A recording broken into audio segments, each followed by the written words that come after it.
Sir, பிரதமர் மோடியோட பேச்சு பாஜக மூத்த தலைவர் தமிழிசை சவுந்தரராஜன் வந்து திமுகவை தான் குறிப்பிட்டிருக்காரு, தமிழர்களை குறிப்பிடல.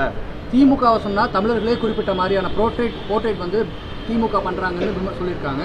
இதை நீங்கள் எப்படி பார்க்குறீங்க? பாஜகவை விமர்சிக்கிற போதெல்லாம் ஒட்டுமொத்த இந்துக்களையே விமர்சிக்கிறோம் என்று திசை திருப்புகிறார்களா இல்லையா? தமிழ்நாடு மட்டுமல்ல, இந்தியா முழுவதும் ஆர்எஸ்எஸ்ஸையும் பிஜேபியையும் அவர்கள் செய்கிற மதவாத அரசியலையும் விமர்சிக்கிற போதெல்லாம் அப்படி விமர்சிக்கிறவர்களை இந்துக்களின் விரோதிகள் என்று தோற்றத்தை ஏற்படுத்துகிற முயற்சியில் இவர்கள் ஈடுபடுகிறார்கள். பிரதமர் பேசியிருப்பது திமுக என்ற பொருளில் பேசவில்லை, அப்படி எங்கும் பதிவாகவில்லை. தமிழகத்தில் பீகாரிகளை துன்புறுத்துகிறார்கள் என்றுதான் சொல்லியிருக்கிறார். அதே நேரத்தில் தெலுங்கானா, கேரளா மாநிலங்களிலும் வடமாநிலத்தவர்கள் அவமதிக்கப்படுகிறார்கள் அல்லது துன்புறுத்தப்படுகிறார்கள் என்ற கருத்தையும் அவர் சேர்த்தே பதிவு செய்திருக்கிறார். ஆக அவருக்கு தேர்தல் அரசியல் முக்கியமானதாக இருக்கிறது, ஆதாயம் தேடுவதே அவரின் நோக்கமாக இருக்கிறது. அதற்காக ஒடிசாவிலே என்ன பேசினார்கள்?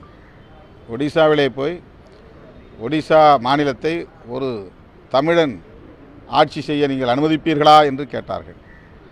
ஒரு ஐஏஎஸ் அதிகாரி அங்கே முதல்வராகி விடுவார் என்று யூகம் செய்து அதையே அரசியலாக்கினவர்கள். தமிழ்நாட்டுக்கு வந்தால் தமிழ் பெருமையை பேசுகிறார்கள், தமிழர் பெருமையை பேசுகிறார்கள், பாரதி கவிதையை மேற்கோள் காட்டுகிறார்கள், திருவள்ளுவரின் குரலை எடுத்து பேசுகிறார்கள். ஒவ்வொரு சாதிக்கும் தனி பெருமை உண்டு என்று பெருமையை, சாதி பெருமைகளை பரப்புகிறார்கள். இப்படியெல்லாம் தமிழ்நாட்டிலே அரசியல் செய்யக்கூடியவர்கள் ஒடிசாவிலே போய் ஒரு ஐஏஎஸ் அதிகாரி தமிழ்நாட்டை சார்ந்தவர், அவர் ஒடிசாவை ஆளுவதற்கு நீங்கள் அனுமதிப்பீர்களா என்று அமித்ஷா போன்றவர்கள் எல்லாம் பேசினார்கள். ஆகவே இவர்கள் வெறும் வாக்கு வங்கி அரசியலுக்கான உத்திகளையே கையாளுகிறார்கள். மக்களுக்கு இடையிலே பாகுபாடுகளை உருவாக்குகிறார்கள், மோதலை உருவாக்குகிறார்கள். அதுதான் பிரதமரின் அணுகுமுறையாகவும் இருக்கிறது என்பது அதிர்ச்சி அளிக்கிறது. சார், எஸ்ஐஆர் தமிழகத்தில் இம்ப்ளிமெண்ட் பண்ணால் பாஜக எதிர்க்கும்னு சொல்லியிருக்காங்க. மேலும் பீகாரில் 65 லட்சத்துக்கும் மேற்பட்ட வாக்காளர் நீக்கினது வந்து அது ஒரு போலியான கட்டமைப்புங்கிற மாதிரி தமிழிசை சவுந்தரராஜன் சொல்லியிருக்காங்க. அண்மையிலே தலைமை தேர்தல் அலுவலரின் தலைமையில் அனைத்து கட்சிகளின் சார்பில் இது தொடர்பான கலந்தாய்வு கூட்டம் நடைபெற்றது. அந்த கூட்டத்தில் விடுதலை சிறுத்தைகள் கட்சியின் சார்பிலும் பங்கேற்றோம். எஸ்ஐஆர் கூடாது, அதை இங்கே நடைமுறைப்படுத்தக்கூடாது, உச்சநீதிமன்றத்திலே வழக்குகள் தொடுக்கப்பட்டுள்ளன, திமுக விசிக ஆகிய கட்சிகள் தொடுத்த வழக்குகள் இன்னும் நிலுவையில் இருக்கின்றன. எனவே எஸ்ஐஆர் என்கிற சிறப்பு தீவிர திருத்த நடவடிக்கையை உச்சநீதிமன்ற வழக்கு முடிகிற வரையில் இங்கே நடைமுறைப்படுத்தக்கூடாது என்று வலியுறுத்தி விடுதலை சிறுத்தைகள் கட்சியின் சார்பில் கோரிக்கை மனு ஒன்றையும் வழங்கியிருக்கிறோம். அங்கே பாஜக தரப்பில் எஸ்ஐஆர் வேண்டாம் என்கிற கருத்தை சொன்னதாக தெரிகிறது. ஆனால் பீகாரிலே நடந்த தில்லுமுள்ளு அது பற்றி பேசுகிற போது அவ்வாறு நடக்கவில்லை என்று அதற்கு வக்காலத்து வாங்குகிறார்கள். திரு ராகுல் காந்தி அவர்கள் அதை ஆதாரங்களோடு அம்பலப்படுத்தி இருக்கிறார். தேர்தல் ஆணையம் பாஜகவின் கைப்பாவையாக மாறியிருக்கிறது.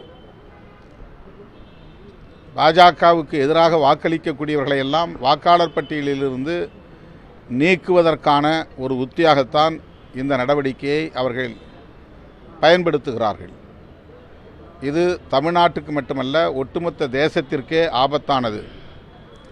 ஆகவேதான் தமிழ்நாட்டில் இதை நாம் அனுமதிக்க மாட்டோம் என்று வலுவாக குரல் எழுப்பி வருகிறோம். நவம்பர் 2ஆம் தேதி மாண்புமிகு முதலமைச்சர் அவர்களின் தலைமையில் இது தொடர்பான கலந்தாய்வு கூட்டமும் ஒருங்கிணைக்கப்பட்டுள்ளது. அதிமுக உள்ளிட்ட கட்சிகளும் இந்த நிலைப்பாட்டுக்கு இசைந்து இணங்கி ஒத்துழைக்கும் என்று நான் நம்புகிறேன். இது மிக மிக அவசியமான ஒன்று. எனவே பாஜக கையில் எடுத்திருக்கிற இந்த ஆபத்தான நடவடிக்கையை தமிழ்நாட்டில் ஒருபோதும் அனுமதிக்கக்கூடாது என்று அனைத்து கட்சியினருக்கும் விடுதலை சிறுத்தைகள் கட்சியின் சார்பில் வேண்டுகோள் விடுக்கிறேன். தோல்விப்படுறாங்க அப்படின்னு